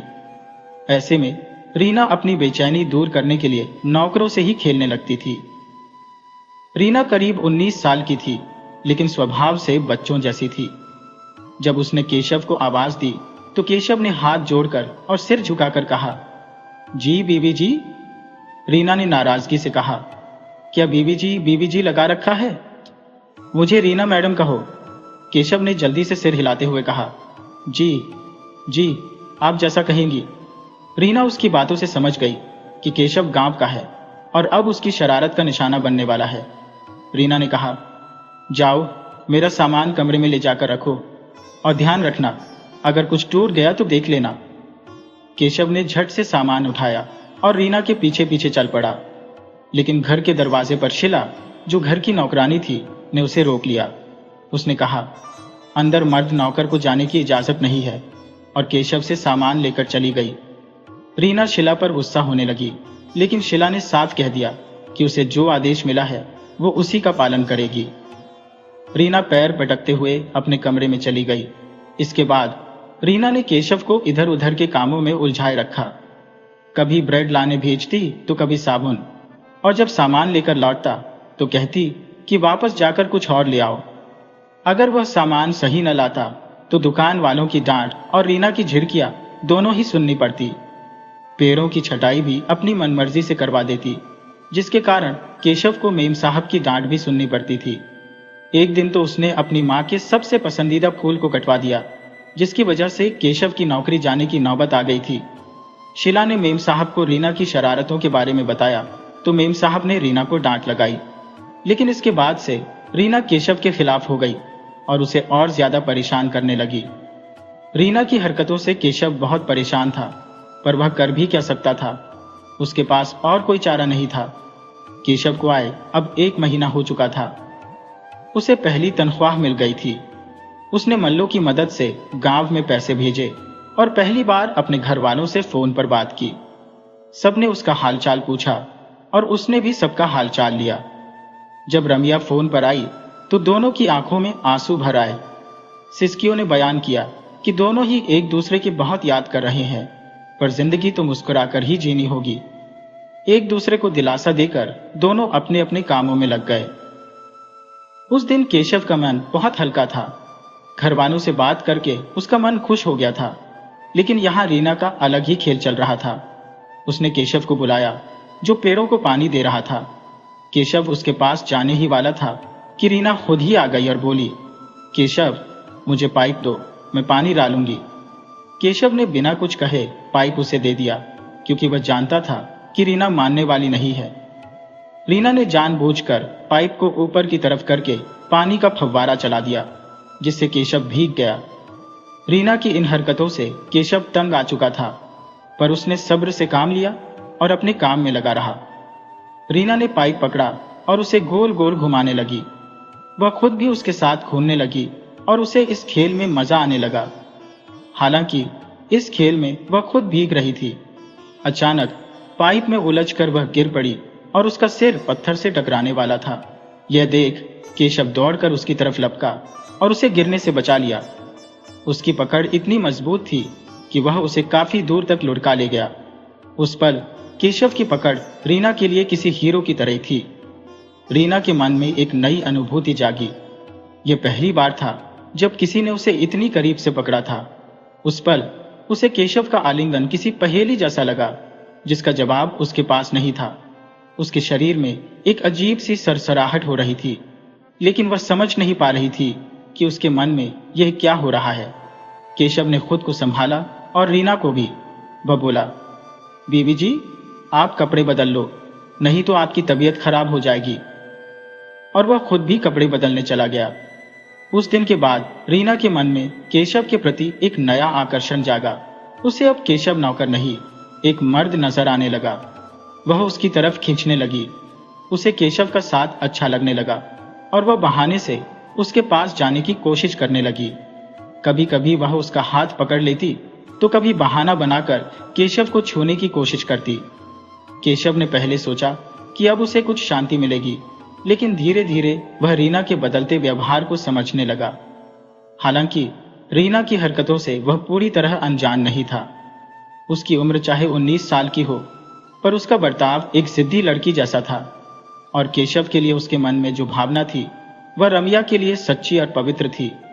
उसने उस घर का नमक खाया था और वह किसी भी तरह की बेईमानी नहीं कर सकता था। एक दिन रीना ने मजाक में केशव को उठाकर कुर्सी पर बैठाने की मांग कर दी। केशव ने उसे उठाया, पर रीना ने अपनी बाहें उसके गले में डाल दी। केशव का दिल तेजी से धड़कने लगा, लेकिन उसने खुद को काबू में रखा। उसने अपनी भावनाओं पर काबू रखते हुए रीना को कुर्सी पर बैठा दिया और वहां से चला गया। रीना को यह बात बुरी लगी। वह नाराज होकर केशव से दूर रहने लगी, लेकिन यह केशव के लिए अच्छा था। कोई अगर आपको हर वक्त परेशान करे और फिर अचानक दूर हो जाए तो कहीं ना कहीं वह आदत बन जाती है। अब रीना की शरारतें भी केशव को खालीपन का एहसास देने लगी। वह रीना की तरफ झुका तो नहीं था, पर उसे उसकी फिक्र जरूर होने लगी थी। अपने मन की बातें और रीना के साथ हुई घटनाओं को केशव ने किसी से साझा नहीं किया। वह जानता था कि ऐसी बातें हर किसी को नहीं बताई जाती। लोगों की सोच हर बात को लेकर बदलती है, जो रीना के लिए सही नहीं था। करीब 1 हफ्ते बाद रीना को अपने किसी दोस्त के साथ मुस्कुराते हुए देखा गया, जबकि पहरेदार खड़ा होकर अनजान दिशा में देख रहा था। अब रीना जब केशव को परेशान नहीं करती थी तो केशव के पास बहुत समय बच जाता था, लेकिन रीना को उस लड़के के साथ देखकर केशव के मन में अजीब सा गुस्सा आता था। फिर भी वह कर भी क्या सकता था? उसकी सोच का कोई मतलब नहीं था। एक दिन घर में कोई नहीं था, शायद शीला भी कहीं बाहर गई थी। रीना अपने दोस्त के साथ नशे की हालत में घर पहुंची और उसकी हंसी से केशव की नींद खुल गई। रात के करीब 9:30 बज रहे थे और घर में सन्नाटा छा चुका था। केशव उठकर देखने लगा। पहरेदार भी शायद ऊँघ रहा था, इसलिए उसने कुछ नहीं देखा। केशव का मन किया कि उसे भी अब इन सब बातों से हट जाना चाहिए। वे बड़े लोग हैं, उनका अपना जीवन है, जैसे चाहे जिए, उसने खुद को समझाया। लेकिन ना जाने क्यों इतने महीनों में एक अदृश्य डोर जुड़ गई थी, जहां कोई स्वार्थ नहीं था, मालिक और नौकर का रिश्ता भी नहीं था, बस एक फिक्र थी। केशव सोच रहा था कि कहीं रीना का दोस्त कोई गलती ना कर बैठे। वह दोनों नशे में थे और रीना की उम्र को देखते हुए केशव को चिंता हो रही थी। उसे रीना के दोस्त की हरकतें ठीक नहीं लग रही थी। वह रीना को छूने की कोशिश कर रहा था, लेकिन नशे में होते हुए भी रीना खुद को बचाने की कोशिश कर रही थी। उसका दोस्त कहने लगा, रीना, मैं तुमसे प्यार करता हूं, फिर तुम मुझसे दूर क्यों जा रही हो? और उसने रीना की कमर में हाथ डाल दिया। रीना उसका हाथ हटाने की कोशिश करते हुए हंसने लगी। क्या पिलाया तुमने मुझे? मेरा सिर क्यों घूम रहा है? और जोर जोर से हंसने लगी। शायद रीना को धोखे से शराब पिला दी गई थी और अब नशे में वह संभल नहीं पा रही थी। कभी हंसती तो कभी रोने लगती। वह कहने लगी, मैं बहुत अकेली हूं, कोई मेरा साथ नहीं रहता, कोई मुझसे प्यार नहीं करता। उसका दोस्त बोला, मैं हूं ना तुम्हारे साथ, मैं रहूंगा और बहुत प्यार भी करूंगा। और उसने उसे कसकर पकड़ लिया। रीना फिर से खुद को छुड़ाने की कोशिश करने लगी और उसका दोस्त उसे कमरे की ओर ले जाने लगा। केशव, जो अब तक कभी घर के अंदर नहीं गया था, खुद को रोक नहीं पाया। वह भी उनके पीछे पीछे अंदर चला गया। रीना का दोस्त उसे ऊपर के कमरे में ले जा रहा था। केशव, जो पहली बार घर के अंदर आया था, डर से कांप रहा था। रीना और उसका दोस्त ऊपर के कमरे में चले गए। केशव, जो गांव का गरीब मजदूर था, उसके लिए यह सब नया था। उसने सिर्फ मिट्टी का घर और मालिक का पक्का मकान देखा था, लेकिन शहर के घरों की सुंदरता कभी नहीं देखी थी। आज अंदर की सजावट देखकर वह एक अलग ही दुनिया में खो गया। चमकीले पर्दे, दीवारों पर सुंदर पेंटिंग्स, जमीन पर बिछे कालीन, छत पर बड़ा सा झूमर, छोटी छोटी रंगीन लाइटें, टेबल पर रखे फल, उसके लिए यह सब किसी स्वर्ग से कम नहीं था। वह उस शानदार घर को देखकर अंदर ही अंदर खुशी से नाचने को मन कर रहा था। दीवारों पर लगे हुए जानवरों के पुतलों से वह थोड़ा घबराया हुआ था। कभी वह अनोखी वस्तुओं को हाथ लगाकर छूने की कोशिश करता और फिर इस डर से कि कहीं वे गायब ना हो जाए, अपना हाथ पीछे खींच लेता। वह उस जगह की सुंदरता में खो सा गया था। तभी उसे रीना की आवाज सुनाई दी और उसका ध्यान भंग हो गया। वह जल्दी से ऊपर के कमरे की तरफ भागा, लेकिन वहां कई कमरे होने के कारण उसे समझ नहीं आ रहा था कि रीना किस कमरे में है। अचानक रीना एक कमरे का दरवाजा खोलकर बाहर आई। तभी उसका दोस्त अंदर से उसका हाथ खींच लेता है। केशव तेजी से वहां पहुंचता है और उसे यह समझते देर नहीं लगती कि रीना नशे में है और उसका दोस्त नशे का नाटक कर रहा है। शायद रीना ने अपने दोस्त को बताया होगा कि आज घर में कोई नहीं है, इसलिए उसने इस मौके का फायदा उठाने की सोची। केशव जानता था कि ऐसे लड़के लड़कियों को इस तरह के जाल में फंसाने में माहिर होते हैं। केशव ने देखा कि रीना नशे में होने के बावजूद अपने दोस्त से बचने की पूरी कोशिश कर रही थी। रीना खुद को बचाने में लगी हुई थी, लेकिन उसका दोस्त रॉकी अपनी नीचता की हद तक उतर चुका था। उसने रीना के कपड़े भी फाड़ दिए थे। केशव रीना की हालत देखकर गुस्से में भर गया और रॉकी पर टूट पड़ा। पहले तो रॉकी ने उसे नौकर होने का एहसास दिलाते हुए वहां से जाने के लिए कहा, पर केशव ने उसकी बातों पर जरा भी ध्यान नहीं दिया। केशव, जो गांव की मिट्टी का सच्चा इंसान था, रॉकी जैसे शहर के लड़की को लड़ाई में चारों खाने चित कर देता है। रीना भी वही कमरे में थी और केशव को हिम्मत दे रही थी, कह रही थी, मारो इसे केशव, खूब मारो। रॉकी लहूलुहान होकर केशव के गुस्से के आगे टिक नहीं पाता और वहां से भाग जाता है। जाते जाते वह चिल्लाता है, अगर बेबी जी के आसपास भी नजर आया तो साहब से कहकर जेल में डलवा देंगे, और हाँ, हमारा नाम है केशव, ये याद रखना। रॉकी डर कर भाग जाता है। रीना नशे में धुत केशव के पास आकर कहने लगती है, केशव, रॉकी बहुत गंदा दोस्त था। मेरे अच्छे दोस्तों में तुम्हें मुझसे दोस्ती करना कभी अच्छा नहीं लगता। पता नहीं क्यों तुम मुझसे दूर रहते हो। देखो मैं कितनी अकेली हूं, मेरा कोई दोस्त नहीं है, तुम भी मेरे दोस्त नहीं बनते।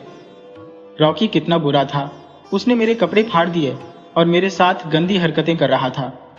उसे मैनर्स की तो बिल्कुल समझ ही नहीं थी, पर तुम बहुत अच्छे हो। रीना ने जबरदस्ती केशव को अपने बिस्तर पर बैठा दिया और उसके कंधे पर सिर रखकर अपनी बातें कहने लगी। जो कुछ भी हुआ वह उसकी समझ में नहीं था। नशे के कारण वह खुद को संभाल नहीं पा रही थी। केशव रीना के बोलों को निहार रहा था। रीना को खुद पता ही नहीं था कि वह किस आकर्षण के कारण केशव की ओर खींची चली जा रही थी। उसे अच्छाई और बुराई का कोई ख्याल नहीं था और रॉकी की बुराइयों से वह अनजान थी। उसे इस बात का भी एहसास नहीं था कि अकेले और दुनिया से अलग रहकर अपनी इच्छाओं को समझना कितना कठिन होता है। रीना के माता पिता बुरे लोग नहीं थे, बस वे अपने काम में बहुत व्यस्त रहते थे। रीना के हिस्से में जो भी जिम्मेदारियां थी, उन्हें पूरा करने की जिम्मेदारी माता पिता की ही थी। जैसे उठना, बैठना, खेलना, खाना, पढ़ना, लिखना, ये सब सिखाना उनका काम था। पर जो जीवन के अनुभव और भावनाओं की भाषा होती है, उसे तो इंसान को खुद ही समझना पड़ता है। रीना नशे में हर अच्छे बुरे का फर्क भूल चुकी थी, पर केशव को उसकी हालत देखकर उस पर बहुत तरस आ रहा था। इतना बड़ा घर जिसमें सोने चांदी से जड़ी चीजें भरी पड़ी है, लेकिन एक इंसान को तो बस एक साथी चाहिए, जैसे कि केशव को अपनी रमा की याद में जीने का सहारा चाहिए। उसे रमा की बहुत याद आ रही थी। सोच रहा था कि काश रमा यहां होती तो इस तरह की परिस्थिति नहीं बनती। उसने मन में सोचा कि अगर वह भी चला जाता तो क्या होता। एक गलती और 3 जिंदगियां बर्बाद। क्या मैं रॉकी से कम गुनहगार हूं? उसका मन इस बात पर कशमकश में था। उसने सोचा, सोने के कपड़े में लिपटी मिट्टी को पाने की चाह में मचलना व्यर्थ है, क्योंकि आखिर में हाथ में तो मिट्टी ही आएगी। आज बहुत बड़ी घटना घटते घटते रह गई और शायद यह सब किसी परीक्षक का खेल था। केशव ने वहां ज्यादा देर ठहरना सही नहीं समझा, इसलिए वह वहां से निकलने की कोशिश कर रहा था, लेकिन रीना उसे जाने नहीं दे रही थी। वह उसे बाथरूम में ले जाकर उसके ऊपर पानी डालने की कोशिश करता है, लेकिन सावर चालू कर देता है। अब केशव को यह अजीब नहीं लगता, क्योंकि वह जानता था कि जमीन पर पड़े रहना उससे भी ज्यादा अजीब होता। केशव रीना को सावर के नीचे भीगता छोड़कर चला जाता है, इस यकीन के साथ कि वह जल्दी ही होश में आ जाएगी। घर के दरवाजे पर बड़े सुंदर गुलाब के फूल लगे हुए थे। केशव ने देखा कि गमले में पौधे भी खिलने लगे थे, पर जब उनका समय आएगा तभी तो वे पूरी तरह खिलेंगे। गमले की टहनियों में सुंदर कलियां लग रही थी, मानो कह रही हो कि अब उनका समय आ गया है, कल को खिलकर सुंदर बनना है। आज उस भव्य घर के कमरे खाली थे, मानो किसी राजकुमार के इंतजार में हो। आज फिर से केशव ने रीना की लाज बचाई थी। रॉकी से बचाना तो आसान था, पर खुद से बचना बहुत मुश्किल। मगर दोनों ही जगह उसने अपने मालिक का काम पूरा किया। एक तो गलत फहमियों के कारण जो पत्ते मुरझा रहे थे उन्हें छांट दिया, और दूसरा उसका काम बस फूलों की देखभाल करना है, तोड़ना तो किसी और का काम है। इतने में सामने से शीला आती दिखाई दी। पूछने पर पता चला कि वह कुछ घंटों के लिए अपने घर गई थी, वहां कुछ जरूरी काम था। केशव ने शीला को बताया, अभी बीबी जी अंदर गई है, शायद उनकी तबीयत ठीक नहीं लग रही, तुम जाकर देखो। हम तो ये सोचकर खड़े थे कि तुम अंदर हो, इसलिए तुम्हारा हालचाल पूछना चाहते थे। शीला दौड़कर अंदर गई तो केशव को थोड़ी राहत मिली। सुबह का उजाला आज कुछ अच्छा संकेत दे रहा था। तभी रीना एक हाथ में फूल लिए केशव के पास आई। उसे रात की सारी बातें परत दर परत याद थी। कोई चाहे कितना भी नशे में हो, अपनी इज्जत के आगे सारा नशा काफूर हो जाता है। वह केशव को धन्यवाद देने लगी और कहने लगी कि उसे अब समझ में आ गया है कि कल रात की घटना ने उसे हर पहलू से बहुत कुछ सिखा दिया है। रीना जानती थी कि केशव शादीशुदा है। उसकी आंखों में पश्चाताप के आंसू थे। वह बोली, केशव प्लीज मुझे माफ कर दो, मैंने तुम्हें बहुत परेशान किया, लेकिन फिर भी तुमने मेरी इज्जत बचाई, मुझे रॉकी से बचाया और मेरे गलत कदमों को भी रोका। शायद ये मेरे माता पिता के अच्छे कर्मों का फल है, जो वे दिन रात लोगों की सेवा करते हैं। रीना आगे कहने लगी, मैं हमेशा अपने माता पिता से कहती थी कि ये गांव के लोग अच्छे नहीं हैं, पर वे हमेशा कहते थे, बेटी उनके पहनावे पर मत जाओ, ये लोग दिल के भोले होते हैं और कभी भी हमारा अहित नहीं करेंगे। आज सच में मेरे माता पिता की सोच जीत गई और मैं हार गई, लेकिन ऐसी हार मुझे मंजूर है। तुम मेरे लिए किसी देवदूत से कम नहीं हो। केशव ने कहा, बीवी जी आप इतनी परेशान मत होइए, मैंने कुछ भी खास नहीं किया, यह तो मेरा फर्ज था, इस घर का नमक खाया है, इस नाते मैं आपका वफादार नौकर हूं और वफादारी निभाना मेरा काम है। रीना ने कहा, नहीं केशव, तुम जो भी कहो, पर अब मुझे समझ आ गया है कि मैं कितनी गलत थी। मेरे हर व्यवहार के बावजूद तुमने। कहते हुए रीना की आंखों में आंसू आ गए। केशव ने कहा, बीवी जी आप तनिक भी न रोइए, आप दुनिया की सबसे अच्छी और सुंदर राजकुमारी है। जो हुआ उसे भूल जाइए, ऐसा समझिए कि कुछ हुआ ही नहीं है। रीना कहने लगी, कैसे भूल जाऊं केशव, मैं खुद अपनी इज्जत लेकर तुम्हारे पीछे घूम रही थी, पर तुमने यह सब कैसे कर लिया? तुम्हारे लिए भी तो ये आसान नहीं था। केशव की आंखों में भी आंसू आ गए। वह बोला, सच कहूं तो हम भी बहक सकते थे बीवी जी, लेकिन कहते हैं ना कि अगर आत्मा पवित्र हो तो बड़ी से बड़ी परीक्षा से पहले हमारी चेतना जागृत हो जाती है। मैं रम्या से दूर हूं, पर मुझे उस पर इतना भरोसा है कि वह कभी नहीं भटकेगी। बस उसकी याद आते ही हमने खुद को संभाल लिया। इज्जत बहुत कीमती होती है और दूसरे का विश्वास कभी नहीं तोड़ना चाहिए। रीना ने महसूस किया कि केशव उसके लिए कितना बड़ा देवदूत बनकर आया है। उसने कहा, केशव तुम अपनी पत्नी से बहुत प्यार करते हो ना? केशव ने शर्माते हुए जवाब दिया, जी बीवी जी। रीना ने पूछा, तुम्हारी शादी कब हुई?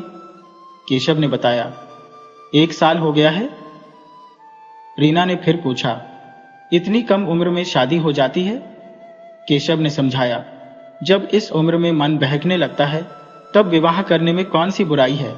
शायद इसी वजह से पहले लोग जल्दी विवाह करवा देते थे, ताकि वे एक दूसरे के ही सपनों में खोएं और किसी और के बारे में न सोचें। धीरे धीरे केशव और रीना में दोस्ती हो गई। अब न तो रीना मालकिन रही और न ही केशव नौकर। दोनों ही अच्छे दोस्त बन गए। केशव रीना को अपने और रम्या के बारे में खुलकर बताने लगा। रीना को उसकी और रम्या की प्रेम कहानी सुनने में मजा आता था। केशव ने बताया कि कैसे उसकी मां का पहरा होने के बावजूद वह चोरी छुपे रम्या से मिलता था। रीना ने उत्सुकता से पूछा, कैसे मिलते थे? केशव बोला, जब मेरी माँ बीच रास्ते में कटिया डाल देती थी ताकि हम अंदर न जाएं, तब हम उनकी सोने का इंतजार करते रहते। जब माँ सो जाती थी तब हम खाट के नीचे से सरक सरक कर रम्या के पास चले जाते। फिर वह शर्मा गया और रीना ने हंसते हुए कहा, तो तुम नियम तोड़ते थे?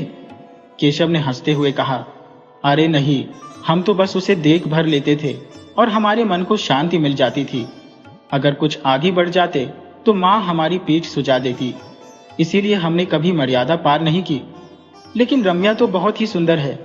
जब वह गहने पहनकर इधर उधर घूमती है तो घर में झनक झनक की आवाज आती है और हमारा दिल धड़कने लगता है। फिर उसने एक किस्सा सुनाया। पहली बार जब मैं उसे मेले लेकर गया तो उसकी खातिर एक नकली सोने की चेन लाया था। वह बहुत खुश हुई थी। पहली बार जब हमने उसे पहनाया वह शर्मा गई थी। केशव ने फिर बताया, पिछली बार जब रम्या से बात कर रहा था तो वह मजाक में कह रही थी, अब तुम वहां से सोने का हार भी भेज दो तो हम खुश रहेंगे, नहीं तो तुमसे नाराज हो जाएंगे। लेकिन फिर कहने लगी, तुम बस हाँ भर लो, हम उसी से खुश हैं, हमें और कुछ नहीं चाहिए, बस तुम्हारे सिवा। रीना ने केशव की सच्चाई और उसकी प्रेम कहानी को समझा और उससे प्रभावित हुई। उसने भी अब उसकी हर संभव मदद करने का मन बना लिया। रीना अब केशव की पत्नी से उसकी नियमित रूप से बात करा देती थी ताकि केशव की तड़प कुछ कम हो सके। धीरे धीरे 1 साल बीत गया, पर केशव गांव नहीं जा सका क्योंकि काम का दबाव बहुत था। अगर वह जाता तो उसे नौकरी से हाथ धोना पड़ता। इसीलिए वह रम्या के साथ पूरे परिवार के वियोग को सहता रहा। रीना की पढ़ाई में भी ज्यादा रुचि नहीं थी, इसलिए उसके माता पिता उसकी शादी के बारे में सोचने लगे थे। उन्होंने महसूस किया कि रीना का अकेलापन उसे खा रहा है और उन्होंने शादी की बात चलाने का फैसला किया। रीना ने भी स्वीकृति दे दी और फिर धूमधाम से रीना का विवाह मयंक से हो गया, जो एक बहुत बड़ा बिजनेसमैन था। केशव को भी नए कपड़े बनवाए गए थे। वह आज बहुत खुश था और सारे काम कूद कूद कर रहा था, जैसे घर में उसकी ही बेटी की शादी हो। रीना के साथ उसका एक अलग ही रिश्ता था, जो ऐब और वितराग से होकर पवित्रता की ओर बढ़ा था। समारोह के दौरान रीना ने केशव को अपने संग फोटो खिंचवाने के लिए बुलाया तो उसके माता पिता को यह बात अजीब लगी, लेकिन रीना ने खुद जाकर उसे बुलाया। जब विदाई की घड़ी आई तो केशव भी रीना के माता पिता की तरह दुखी था। रीना अब एक अच्छे दोस्त की तरह केशव के जीवन से जा रही थी। शादी के बाद रीना को एहसास हुआ कि शादी का रिश्ता क्यों जरूरी होता है। उसे अब समझ में आया कि मन को काबू में रखना कितना जरूरी है, नहीं तो पूरा जीवन निराशा में डूब सकता है। रीना अपने पगफेरे के लिए घर आई। अब वह केशव की एहसानमंद थी। उसने अपने माता पिता को बताया कि कैसे केशव ने रॉकी से उसकी इज्जत बचाई थी और उन्होंने केशव की पत्नी को गांव से बुलवाने का फैसला किया। केशव को बिना बताए ही उसकी पत्नी को शहर बुलवा लिया गया। जब वह घर पहुंची तो उसे सर्वेंट क्वार्टर में रखा गया। केशव ने जब रम्या को अपने पास देखा तो वह चौंक गया और खुशी से झूम उठा। महीनों की जुदाई के बाद वह अपनी पत्नी को छू सकता था, उसे महसूस कर सकता था। रम्या ज्यादा दिन नहीं रह सकती थी, इसलिए उसे भी पहरेदार की नौकरी दे दी गई। अब केशव को कुछ छुट्टियां भी मिल जाती थी और वह रम्या के साथ गांव भी जा सकता था। इस तरह केशव और रीना की दोस्ती, जो ऐब से शुरू हुई थी, एक पवित्र रिश्ते में बदल गई। दोनों ने अपने अपने जीवन में अपनी अपनी जगह पा ली और एक दूसरे के लिए आभारी रहे।